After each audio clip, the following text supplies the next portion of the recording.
नमस्कार, आप देख रहे हैं न्यूज एक्सप्रेस। मेरा नाम है ऋतिक ठाकुर। महाराष्ट्र की राजनीति में इन दिनों जिस तरीके की उथल पुथल है वो हम सभी के सामने है। शिवसेना यूबीटी लगातार टूटने की कगार पर है। पिछले दिनों शिवसेना का स्थापना दिवस था, उसमें एकनाथ शिंदे भी खुलकर गरजे। जो ऑपरेशन टाइगर की बात बार बार की जा रही थी, उसको लेकर फिलहाल ऑपरेशन टाइगर पर एकनाथ शिंदे ने कुछ नहीं कहा था, लेकिन अब ऑपरेशन टाइगर की बात अगर हुई तो उन्होंने इनडायरेक्टली साफ तौर पर कहा कि जो शेर है, जो बाघ है, वो अपना काम कर देता है, यानी कि वो शिकार कर रहा है।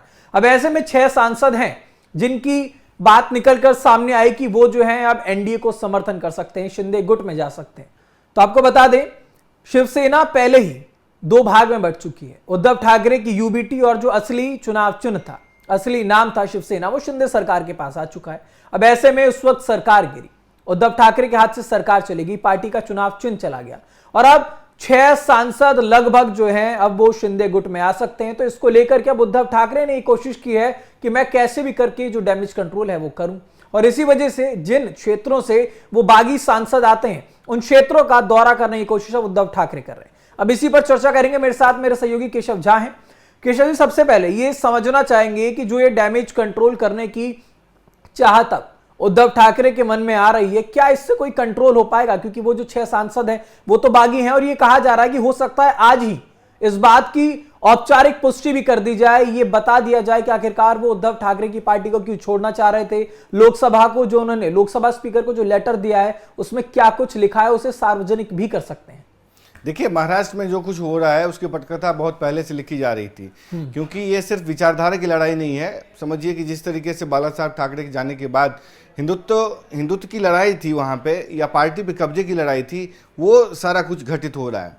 मान लीजिए शिवसेना में जिस तरीके से टूट मची, उसके उत्तराधिकारी बने एकनाथ शिंदे, लेकिन इससे बचा जा सकता था कि अगर बाला साहब ठाकरे के रहते हुए राज ठाकरे को कमान दे दी जाती तो ये पार्टी का ये हाल नहीं होता। खैर, उस चीज़ें बीत गई हैं, लेकिन जो अब उद्धव ठाकरे कर रहे हैं वो हालांकि कह सकते हैं कि मास्टर स्ट्रोक हो सकता है, लेकिन अब उनकी ज़मीन बची नहीं है, क्योंकि जिस तरीके से उन्होंने सरकार चलाई है, जिस तरीके से संगठन पर उनका कंट्रोल नहीं रहा है, और जिस तरीके से पार्टी को तोड़ ले गए हैं, संगठन को तोड़ ले गए हैं, और कई बार ये साबित हो चुका है चुनाव में, लोकसभा चुनाव के दौरान देखें या विधानसभा चुनाव में जिस तरीके से मैसिव वर्डिक्ट मिला, साथ ही साथ बीएमसी में भी, तो ये साबित हो चुका है कि अब संगठन जो है और कैडर जो है कम से कम शिवसेना शिंदे गुट के पास है।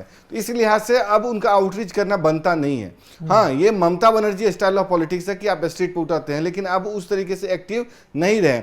लेकिन जमीन पर उतरने से पहले, डैमेज कंट्रोल करने से पहले अगर उद्धव ठाकरे कुछ चीज़ों पे काम कर लेते, शायद पार्टी में ये कुछ नहीं होता। मसलन उन्होंने उन लोगों को सांसद बनाया जो बहुत बार से मतलब समझिए कि निपत्थ में थे, उनको पैसे दे करके, सब कुछ दे करके सांसद बना दिया कि ये हमारे लॉयलिस्ट बनेंगे। तो जाहिर सी बात है, जिसको आप लॉयलिस्ट बना रहे हैं उसको कहीं से पैसा मिलेगा तो वो वहाँ लॉयलिस्ट बन जाएगा। जाहिर सी बात है, सरकार है तो उसके साथ जाएगा। लेकिन एक फैक्टर मैं मानता हूँ ऋतिक, जिसने पार्टी की 2 फाड़ पहले भी की थी, अब भी कर रहे हैं।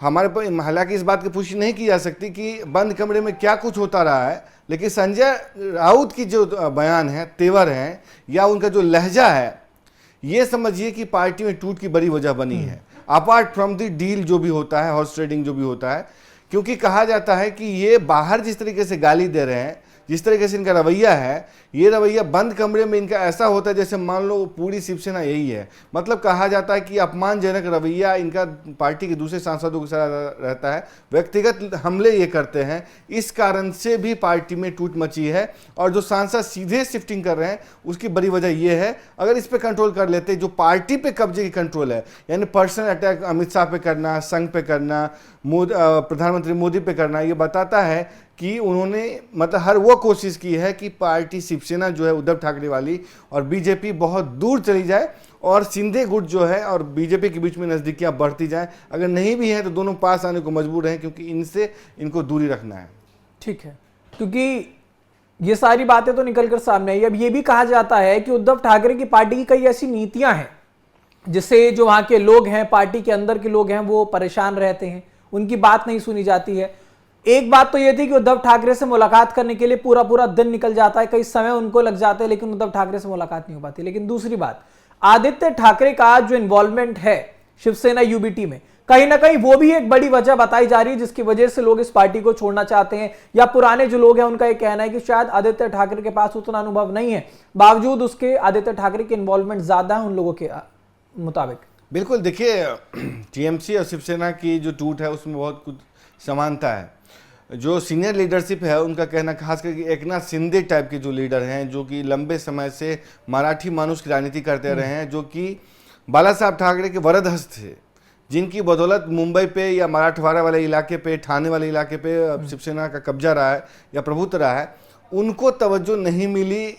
और ये देखा गया कि पहले राज ठाकरे टूट के गए थे, किसकी वजह से? उद्धव ठाकरे की वजह से।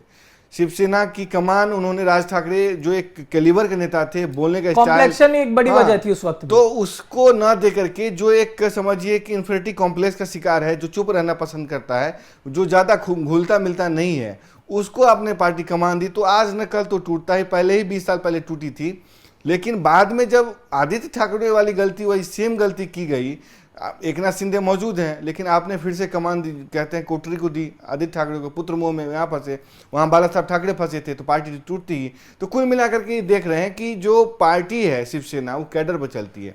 कैडर वाली पार्टी में अगर आप चाहेंगे कि उसको नेपोटिज्म, परिवारवाद के अनुसार चलाएं, तो उसमें ज़्यादा दिन चलती नहीं, क्योंकि अगर कैडर है तो कैडर बगावत भी करता है। बीजेपी और शिवसेना में आप ऋतिक एक चीज़ देखते होंगे कि बीजेपी का कैडर है, जितनी तन्मयता से अपनी लीडरशिप को, अपनी पार्टी को सपोर्ट करता है, उतनी तन्मयता से और एग्रेसिव रूप से अगर उसको मुद्दे पसंद नहीं है तो उसका समझिए विरोध भी करता है।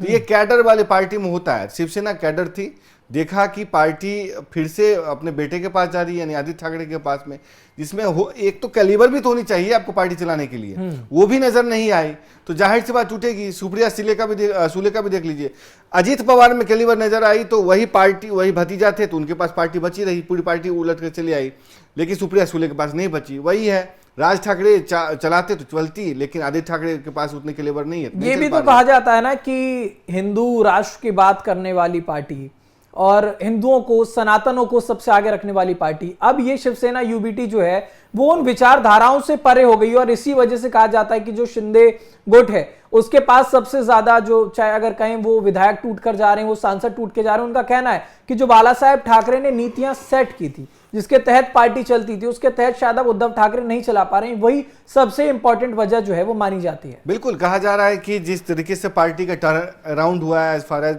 आइडियोलॉजी इज कंसर्न, मतलब आइडियोलॉजी बिल्कुल शिफ्ट हो गई। जिस कांग्रेस को चिमटे से भी छूने की कसम नहीं खाते थे आपको बाला साहब ठाकरे कि कांग्रेस से कभी अलायंस नहीं करूंगा, उसके साथ आप अलायंस करते हैं। जिस पार्टी पे आरोप लगता है कि मुस्लिम तुष्टिकरण या मुस्लिम का ठप्पा लगता है कि मुस्लिम परस्त पार्टी है, उसके साथ आप गठबंधन करते हैं।